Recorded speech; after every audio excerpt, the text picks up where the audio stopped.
Let's now talk about traffic sources. So you have your website or your application, and now let's see where they receive traffic from. Now, people could come from any place. They could come from a search engine like Google. They could come from ads for your website. They could land on your page from social media. Or they could just type your URL and come directly.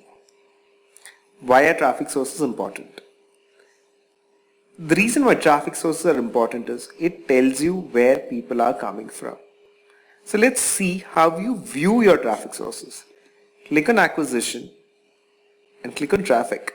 Now in this number, when you look at this particular page and the metrics associated with this, so your dimensions here are direct, Google, Facebook, etc. And it tells you where the traffic is coming from. So if you'll notice, each of these lines behaves a little differently. So when they directly, they spend 10.87% pages per session. And they spend the largest amount of time. In comparison, when they came through Google, it was much lesser. They spent 10 minutes here, and their average pages per session were much lower. What does this mean? This basically means that your users who came directly are much more valuable and are much more engaged with your website than they come from Google. Understanding this concept is very important for you.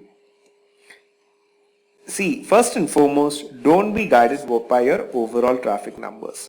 You have to keep looking at the performance of each of the channels of your traffic. As I mentioned earlier, audience from different sources of traffic behave very differently. You will be able to take corrective action based on these numbers.